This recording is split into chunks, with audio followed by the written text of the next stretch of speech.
नमस्कार। एक दफ़े चित्रगुप्त यमराजा के पास जाते हैं। एक ऐसी अद्वितीय घटना का निर्माण भूलोक पर हुआ था कि जिसके बारे में चित्रगुप्त को कन्फ्यूज़न होता है।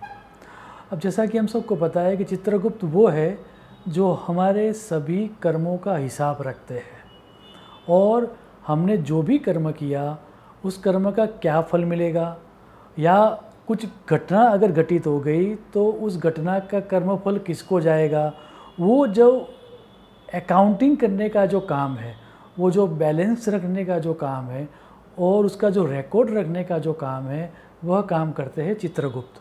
अब पृथ्वी के ऊपर एक ऐसी घटना हो गई कि जिस घटना के बाद चित्रगुप्त को भी एक प्रश्न होता है कि उस कर्म का फल मैं किसको दूँ। हुआ यूँ कि भागदत्त नाम का एक राजा था। वो राजा जो था वो बहुत ही बड़ा दानी भी था और बहुत सज्जन भी था। प्रत्येक अमावस्या को और पूर्णिमा को वो बहुत बड़ा दान करता था। ऐसे ही भाद्र पक्ष की कृष्ण पक्ष में, जिसको हम श्राद्ध पक्ष भी कहते हैं, वो चल रहा था और भागदत्त ने अपने पितरों का कल्याण हो उसके लिए बहुत बड़े भोग का आयोजन किया हुआ था और उसमें उन्होंने बहुत सारे ब्राह्मणों को इनवाइट किया था। अब जैसा कि वो जो समय था वो समय था भाद्रपद मास का और उस समय के दौरान बहुत सारे घने बादल छाए हुए थे। जब सुबह के समय में खीर बनाने का समय आ रहा था और जब वो खीर बन रही थी तब प्रकाश बहुत ही कम था। तो जो रसोइया खीर बना रहा था वो अंदाज में ही खीर बना रहा था क्योंकि कुछ दिखाई नहीं दे रहा था। अब सुबह का समय था, घने बादल छाए हुए थे और उसी समय के दौरान आकाश में से एक ईगल, बाज पक्षी, अपनी चोंच में एक सर्प को लेकर उड़ रहा था। अब जैसा कि आपको पता है कि सर्प अपने प्राणों को बचाने के लिए बहुत ही प्रवृत्त था और सर्प अपने प्राण बचाने के लिए क्या करेगा, तो सर्प अपने अंदर से विष को निकाल रहा था। At the very same moment नीचे वहाँ पर खीर बन रही थी। आकाश में से बाज पक्षी का उड़ना, उसकी चोंच में सर्प का होना और सर्प को अपने बचाने के लिए विष को छोड़ना। विष जाके गिरता है जहाँ पर खीर बन रही थी वहाँ पर, और क्योंकि घना अंधेरा था, बहुत कम दिखाई रहा था, तो रसोइयों को भी दिखाई नहीं दिया, कुक को भी दिखाई नहीं दिया कि अंदर क्या गिरा। विष जाके गिर गया। और अब भगवान को जब समय आया, सब ब्रह्म भोजन देने का समय आया, तब पहले तो भगवान को वो खीर दी गई मंदिर में। उसके बाद राजा स्वयं खीर परोसने के लिए निकलता है और वो ब्राह्मण लोग खीर खाते हैं और सभी ब्राह्मणों की मृत्यु हो जाती है। अब चित्रगुप्त को ये प्रश्न जगता है कि ये जो कर्म है वो तो हो गया, सभी ब्राह्मणों की मृत्यु हो गई, उसका पाप तो हो गया। अब इसका पाप मैं किसके सिर पर डालूं, किसके अकाउंट में डालूं?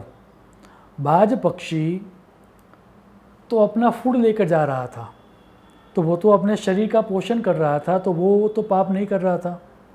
सर्प भी अपने आप को बचाने के लिए विष को फेंक रहा था, तो प्राणों की रक्षा करना वो भी पाप नहीं है। वो रसोइया या कुक जो रसोई बना रहा था उसको तो पता ही नहीं था, तो उसको भी फल नहीं दे सकते। राजा जिसने सब भोग का आयोजन किया उसको भी पता नहीं था और वो तो पुण्य का काम कर रहा था, अपने पितरों का कल्याण हो उसके लिए काम कर रहा था।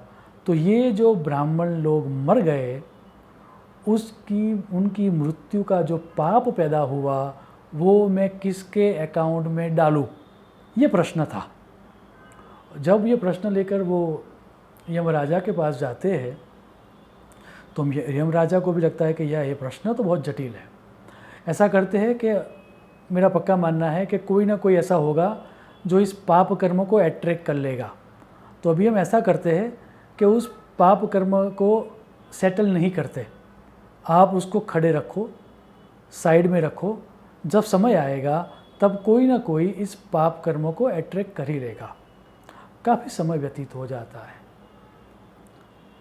कुछ समय के बाद एक ब्राह्मणों का जूथ फिर से राजा के महल में जाने के लिए प्रवृत्त होता है।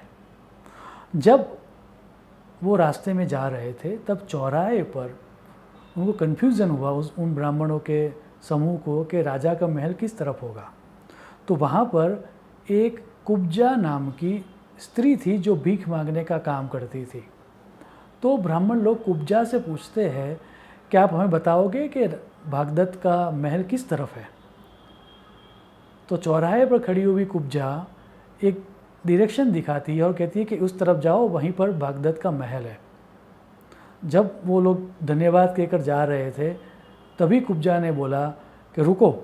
उपहास करते हुए कुब्जा ने ये कहा कि याद रहे और ध्यान में रखना कि जब आप राजा के वहाँ जाओ तो दान तो लेना, लेकिन खाना मत खाना, क्योंकि राजा ब्राह्मणों को खाना खिला के मार देता है।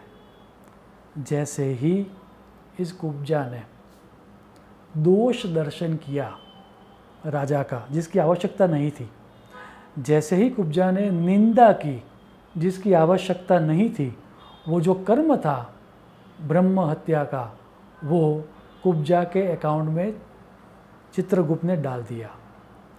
चित्रगुप्त ने ये जब डाला तब यमराज भी हंस पड़ा, क्योंकि यमराज का भी ये मानना था कि इस कर्म के कारण ही, सिर्फ अन्य के दोषों के दर्शन के कारण ही कुब्जा को आज ब्रह्म हत्या का पाप लगेगा।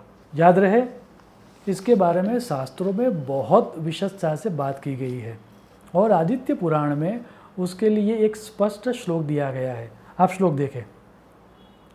न पापम पापिनाम ब्रूयात तथा पापम अपापिनाम सत्येन तुल्य दोषी स्यात् असत्येन द्विदोष भाग।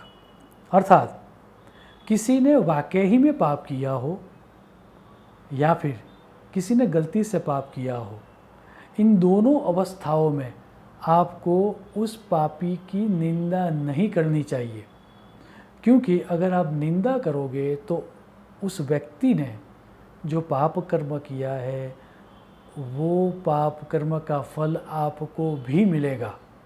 ऐसा शास्त्रों की स्पष्ट घोषणा है। सो याद रहे, आने वाले समय में हम सब के जीवन में ऐसी घटना आएगी ही जब हम देखें कि कोई व्यक्ति ऐसा कोई कर्म कर रहा है जो उसको नहीं करना चाहिए। ईश्वर उसको सद्बुद्धि देगा। हमें उसकी निंदा नहीं करनी चाहिए, ना ही हमें उसके अंदर फॉल्ट्स ढूंढने चाहिए। दोष दर्शन हमें अन्यों में नहीं करना चाहिए, क्योंकि अगर हम अन्यों के अंदर दोष दर्शन करेंगे तो दोष के कारण जो पाप कर्म का फल मिलता है वह पाप कर्म का फल हमें भी मिलेगा। सो आने वाले समय में हमारे अंदर ऐसी दोष दर्शन वाली बुद्धि उत्पन्न न हो और हमारे जीवन में सुख, शांति और समृद्धि मिलती रहे, ऐसी प्रभु चरण को प्रार्थना करके मेरी वाणी को मैं विराम दूंगा। शुभम भवतु। प्रणाम।